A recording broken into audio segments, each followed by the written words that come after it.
fonctionnalité qui a fait la révolution des réseaux aujourd'hui, qui s'appelle le PO.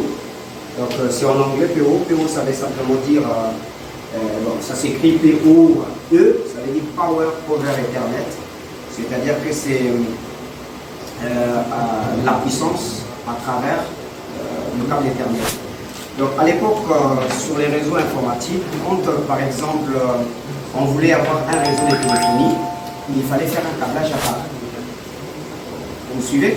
Il fallait avoir un câblage à part, donc un câblage pour le PC à côté, un câblage pour la téléphonie à côté, et il fallait alimenter la téléphonie par le secteur. Donc par exemple ici, vous voyez, c'est toujours prévu.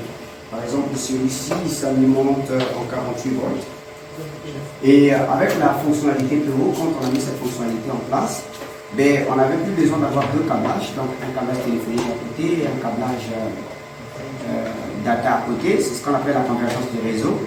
Et aussi, on n'avait plus besoin d'alimenter électriquement les téléphones, par exemple, à côté, ou encore les bandes Wi-Fi comme ceci sur le secteur.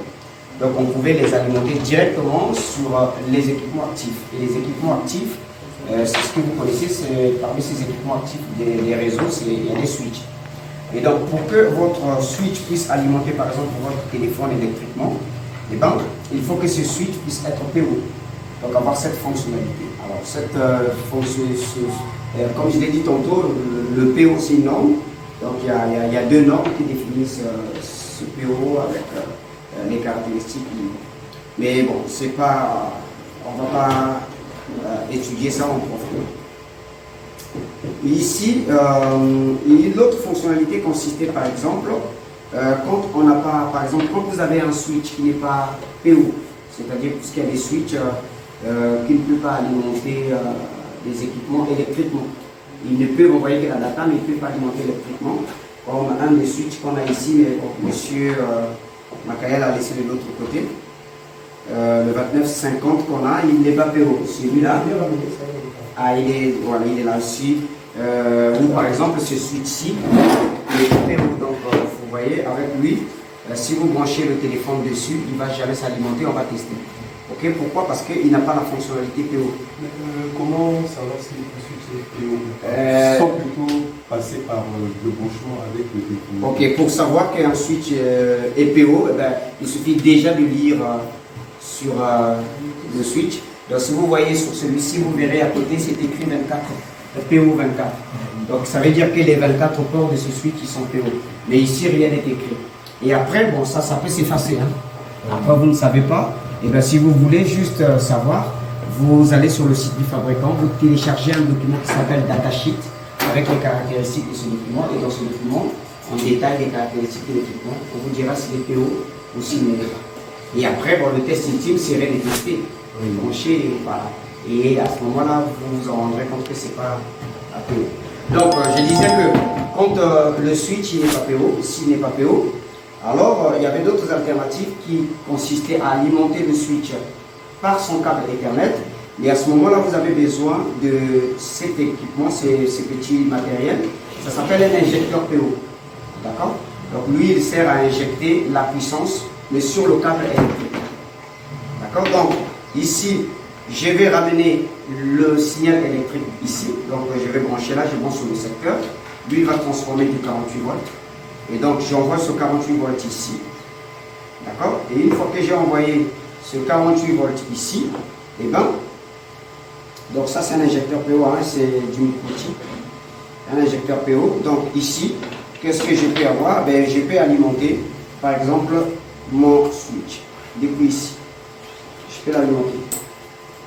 Et celui-ci, il va venir du switch. D'accord? Donc, ici, je vais ramener le signal audio, donc le signal téléphonique, si vous voulez.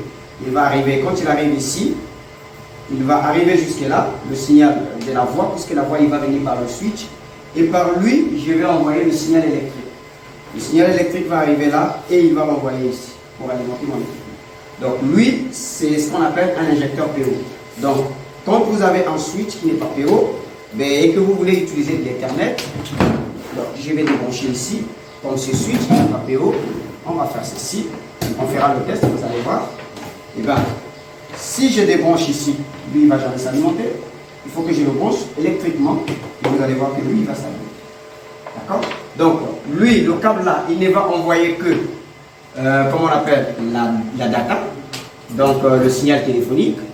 Et lui, il va envoyer la puissance électrique pour alimenter l'équipement. Par contre, si mon switch est PO, ce câble-là, on peut le mettre sur le switch. Voilà, il va aller sur le switch. Il va venir, oui, même là, il va venir ici, sur le port 1 qu'on vous a déjà présenté à l'époque de cet équipement. Il va s'alimenter et lui il va avoir deux fonctions. Donc le port du switch il va avoir deux fonctions. Il va envoyer le signal téléphonique et il va envoyer le signal électrique. D'accord? Donc vous avez compris la différence entre un switch qui est PO et un switch qui n'est pas PO. C'est qu'un switch PO fait avec la fonction PO. Et quand vous n'avez pas un switch PO, ce que vous pouvez faire avec un injecteur PO. Et maintenant, si vous n'avez pas d'injecteur PO, mais tout ce que vous avez à faire, c'est d'avoir, comment on appelle, l'alimentation électrique du téléphone et vous le branchez. Et vous le branchez électriquement. Et à ce moment-là, les données viendront ici. Donc vous aurez deux câbles.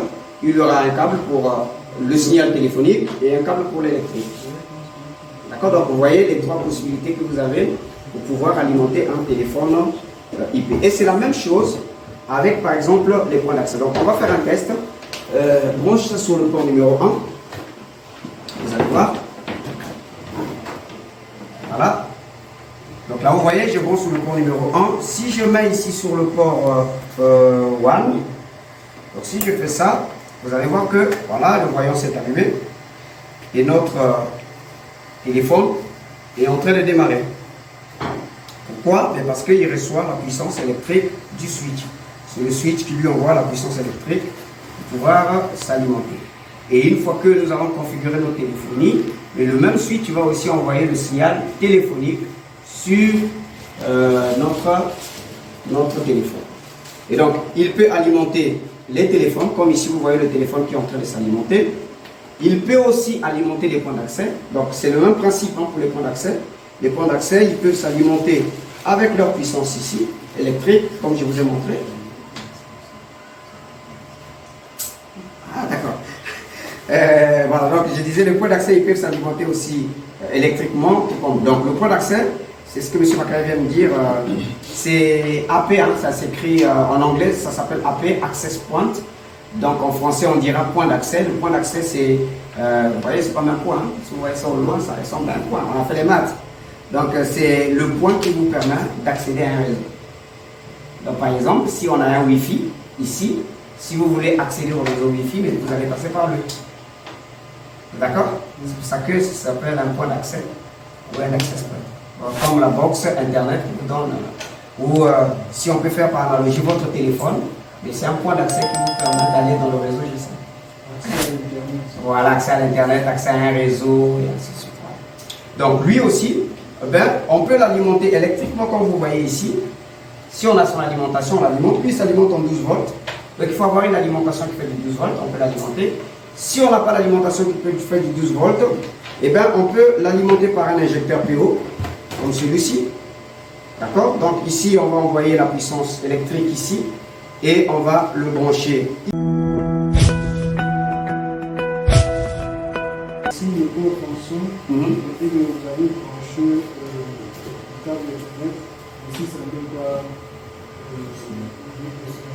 si le port fonctionne et que ça ne donne pas le signal, il y a deux choses. Soit ton câble n'est pas bon, soit ton équipement est mort. Voilà. Ici, il y a le signal du courant ici, parce que je suis dans le power. Ouais. Ici, ça se pas. Oui, après ici,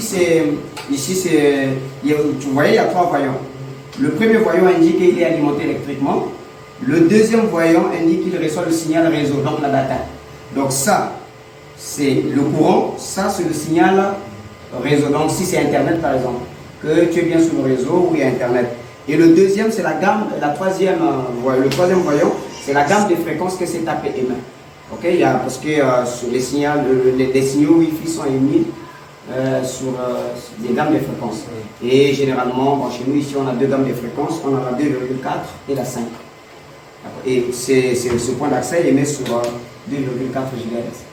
Les GHz, ce sont des fréquences très élevées qu'on appelle des hyperfréquences. Okay? C'est pour ça qu'on a une formation Wi-Fi qu'on a prévue.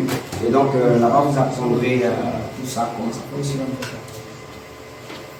Ok? Sinon, j'ai déjà vu un point d'accès pareil, mais un peu plus petit. Ok, ici. Ça a des mêmes. Oui, c'est la même fonctionnalité, les mêmes caractéristiques. Et les points d'accès, il y en a plusieurs. Par exemple, celui-ci aussi, c'est un point d'accès. Bon, il est un peu vieux. C'est un Netgear. Il est un peu vieux. Lui, vous voyez, il diffuse un signal Wi-Fi qui vous permet de se connecter au réseau. Donc, il fait aussi point d'accès. Mais il a deux autres fonctions. C'est que vous voyez ici, il a beaucoup de ports. Ces ports, ça s'appelle un switch. Donc, en fait, ce port-là, il s'est incorporé en lui. Et au même temps, il a un autre port qui est ici, qui est un peu à l'écart.